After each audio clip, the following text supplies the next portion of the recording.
पर बहुत बड़ी सामने ये भी आई है कि चंद्रशेखर जब से उन्होंने महिला आयोग में चंद्रशेखर आजाद के खिलाफ मामला दर्ज कराया है तो उनको जान से मारने की धमकी दी। भीम आर्मी के संस्थापक चंद्रशेखर आजाद रावण की बड़ी मुश्किलें। चंद्रशेखर आजाद रावण की हो सकती है गिरफ्तारी। चंद्रशेखर आजाद रावण को क्या जेल हो सकती है? क्या चंद्रशेखर आजाद रावण के खिलाफ वाकई एक षड्यंत्र किया जा रहा है, या रोहिणी घावरी ने जिस तरीके से चंद्रशेखर आजाद के खिलाफ मोर्चा खोल दिया है, ये मुश्किलें बढ़ाता चंद्रशेखर की नजर आ रहा है। इन्हीं तमाम मुद्दों पर आज हम बात करेंगे। बातचीत करने के लिए हमारे साथ मौजूद है हमारे खास सहयोगी अब्बास भाई। अब्बास भाई, बहुत बहुत स्वागत है इस प्रोग्राम में आपका। अब्बास भाई, क्या लग रहा है आपको, चंद्रशेखर आजाद रावण पर एक के बाद एक बड़े खुलासे रोहिणी घावरी की तरफ से किए जा रहे हैं और लगातार चंद्रशेखर आजाद रावण की चुप्पी, क्या वाकई चंद्रशेखर आजाद रावण ने वो किया है जो सच अब सामने आ रहा है, या चंद्रशेखर आजाद रावण को फंसाने की कोशिश की जा रही है, ये पॉलिटिकल स्टंट है? देखिए राहुल जी, इस पर कुछ भी कहना अभी जल्दबाजी होगी, क्योंकि आरोप लोगों पे बहुत ज्यादा लगते हैं, लेकिन आरोप मात्र से कोई दोषी नहीं हो जाता। और कई बार आरोप सही भी होते हैं, कई बार आरोप गलत भी होते हैं।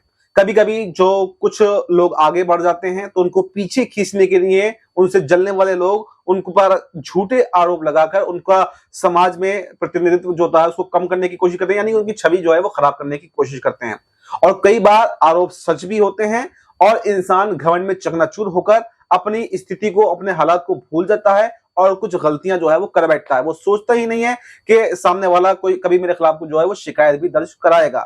लेकिन अगर देखिए यहाँ पर हम चंद्रशेखर आजाद की और रोहिणी घावरी के ऊपर बात करें तो काफी गंभीर ये मामला है, क्योंकि दोनों दलित समुदाय से बिलोंग करते हैं। और अभी तक लोग ये कह रहे थे कि रोहिणी घावरी के आरोपों में सच्चाई नहीं है, वो भारत में नहीं आ रही हैं, कोई जो है शिकायत दर्ज नहीं करवा रही हैं, कोर्ट नहीं पहुंच रही, वो सिर्फ आरोप लगा रही हैं। लेकिन आज ही उन्होंने चंद्रशेखर आजाद के खिलाफ महिला आयोग में शिकायत बाकायदा दर्ज कराई है। उन्होंने एक शुरुआत जो है चंद्रशेखर आजाद के खिलाफ अब कर दी है। उन्होंने बता दिया कि खाली सोशल मीडिया तक नहीं बल्कि महिला आयोग में जाएंगी, और कोर्ट जाने की बात तो वो पहले ही कह चुकी, यानी कि महिला आयोग के समर्थन से ही अब वो कोर्ट भी जाएंगी। और उन्होंने कह दिया कि हर संभव वो कोशिश करेंगी, जहां तक भी उनसे होगा वो इंसाफ जो है लेकर रहेंगी, चंद्रशेखर आजाद को झुका कर। बस भाई, क्या बड़ी वजह है कि चंद्रशेखर आजाद रावण फिलहाल कुछ नहीं बोल रहे हैं? वो ये कह रहे हैं कि ये महिला का मुद्दा है, मीडिया में नहीं बोलूंगा, महिला सम्मान की बात करता हूं।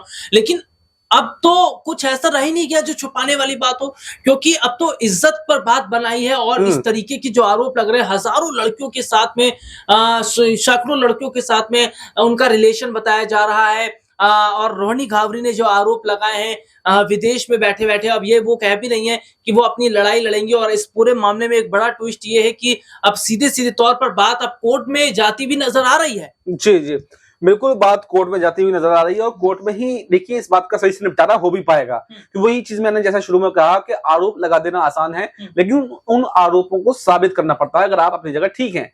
और जिस तरह से रोहिणी जो है सबूत भी दिखा रही हैं, उनके पास वो कह रही हैं कि मेरे पास चैट है, उन लड़कियों से भी संपर्क है जिनके साथ में गलत हरकतें चंद्रशेखर आजाद ने की हैं।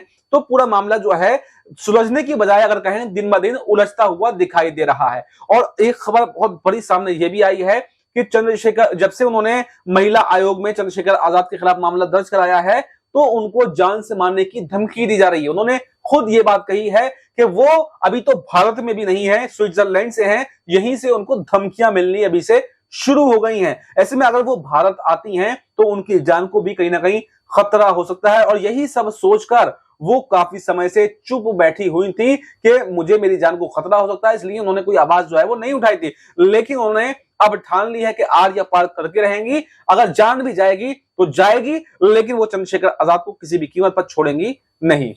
तो ये देखा जा रहा है कि क्या चंद्रशेखर आजाद रावण की गिरफ्तारी हो सकती है। यौन शोषण के मामले में बुरे फंसे चंद्रशेखर आजाद रावण पर लगातार एक के बाद एक कई खुलासे हो रहे हैं। और महिलाओं ने अब्बास भाई मोर्चा भी खोला चंद्रशेखर आजाद रावण के खिलाफ। मैं देखता हूं हाथ में तख्तियां लेकर, और जिस तरीके से प्रोटेस्ट वो करते नजर आ रही है। क्या इन सब चीजों का चुनावों में फर्क पड़ता नजर आएगा? आजाद समाज पार्टी पर फर्क पड़ता नजर आएगा? देखिए बिल्कुल, जब जब चुनाव आते हैं तो तब तब जनता के हाथ में आपका वो होता है, पूरा का पूरा भविष्य होता है कि वो आपको वोट देगी या नहीं देगी। और क्योंकि ये जो राजनेता होते हैं जनता के ऊपर तो डिपेंड है, अगर जनता वोट ना दे तो क्या चंद्रशेखर आजाद आज सांसद बन पाते या विधायक बन पाते या राजनेता बन पाते? नहीं बन पाएंगे। और जनता के पास में कब मौका मिलता है? उनको मौका मिलता है वोटिंग के वक्त। तो अभी जो आरोप लग रहे हैं, अभी जनता वेट एंड वॉच की स्थिति में है, वो हर चीज को भांप रही है। उसके सामने चंद्रशेखर आजाद की हरकतें भी हैं और उसके सामने रोहिणी घावरी के आरोप भी हैं। जैसे जैसे स्थिति स्पष्ट होती जाएगी, या फिर चंद्रशेखर आजाद की मुश्किलें बढ़ेंगी या फिर नहीं बढ़ेंगी, जो भी होगा जनता उसके बाद में आने वाले चुनावों में उसी हिसाब से वोट करेगी। अगर कोई भी जनता, देखिए, साफ सुथरे नेता को ही वोट देना पसंद करती है। ऐसा नहीं है कि जनता जानबूझ करके किसी भ्रष्टाचारी को, किसी बलात्कारी को या किसी को वोट देती होगी। तो ऐसे में जनता के पास में मौका मिलता है वोटिंग के वक्त में, वो वेट एंड वॉच की स्थिति में अभी है। अगर बिल्कुल यहां पर चंद्रशेखर आजाद पर आरोप सिद्ध होते हैं तो पहले तो उनकी सांसदी चली जाएगी, और जब जनता के हाथ में वोट देने का मौका आएगा तो वो कभी भी ऐसे लोगों को, ऐसे व्यक्ति को वोट देना पसंद नहीं करेंगे जिसने एक महिला के साथ में गलत चीज की हो, महिला के साथ में अत्याचार किया हो या दुष्कर्म किया हो। तो ये आने वाले समय में बिल्कुल बताया जाएगा, देखा जाएगा कि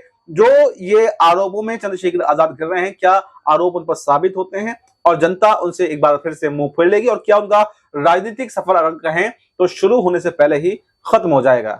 तो राजनीतिक सफर क्या शुरू होने से पहले खत्म हो जाएगा, और जो मौजूदा समय की स्थिति है वो ये बता रही है कि क्या चंद्रशेखर आजाद रावण पर जो आरोप लगाए जा रहे हैं, अगर वो सिद्ध साबित हो जाते हैं तो क्या चंद्रशेखर आजाद रावण को जेल जाना पड़ सकता है, और क्या लंबे समय तक चंद्रशेखर जेल में रहेंगे। फिलहाल इस तो यहाँ पर देखिए स्थिति इस वक्त ये भी बन रही है, जैसे कि मैं बात लगातार कर रहा हूं, तो क्या बसपा सुप्रीमो मायावती जो है वो चंद्रशेखर आजाद रावण को बचाती नजर आएंगी या रोहिणी घावरी को बचाती नजर आएंगी? क्योंकि रोहिणी ने जिस तरीके से बसपा की तरफ उम्मीद लगाकर देखा है, मायावती की तरफ उम्मीद लगाकर देख रहे, कैसे अब्बास भाई इन चीजों को देख रहे हैं आप?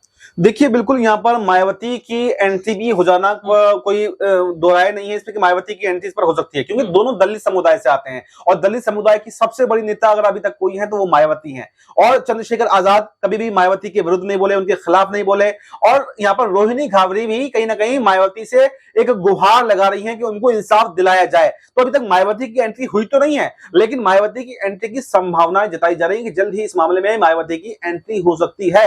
लेकिन क्या रोहिणी घावरी के साथ में मायावती खड़ी होंगी या फिर चंद्रशेखर आजाद को बचाने की कोशिश करेंगी, यह भी एक सवाल बन रहा है। लेकिन अगर तमाम समीकरणों को देखें तो राजनीतिक फायदा मायावती का इसमें है कि वो रोहिणी घावरी के साथ में खड़ी हो जाएं, क्योंकि चंद्रशेखर आजाद तो कहीं ना कहीं उनकी ही नैया डुबाने पर तुले हुए हैं। उन्हीं की नगीना सीट जो थी, पहले मायावती का कैंडिडेट यहां से जीता था, उसी सीट पर जो है चंद्रशेखर आजाद जीत गए। तो कहीं ना कहीं मायावती को चंद्रशेखर आजाद से उतना फायदा नहीं है, जबकि रोहिणी घावरी के साथ में आ जाती हैं तो कहीं ना कहीं बहुजन वोट बैंक जो उनसे बिखरा था वो एक साथ में आ जाएगा, और कहीं ना कहीं महिला वोट बैंक भी मायावती के लिए मजबूत हो सकता है। तो ये देखना काफी दिलचस्प होगा कि मायावती क्या रोहिणी घावरी के साथ में आएंगी या फिर चंद्रशेखर आजाद का समर्थन भी कर सकती हैं। तो देखिए हमारे जो सहयोगी अब्बास भाई, इन्होंने पूरी विस्तार से जानकारी दी है, और आगे इस पर जो भी अपडेट रहेगा अपने दर्शकों को जरूर बताएंगे। फिलहाल आज के इस प्रोग्राम में इतना ही, आपसे फिर दोबारा मुलाकात होगी, तब तक के लिए इजाजत दीजिए, नमस्कार।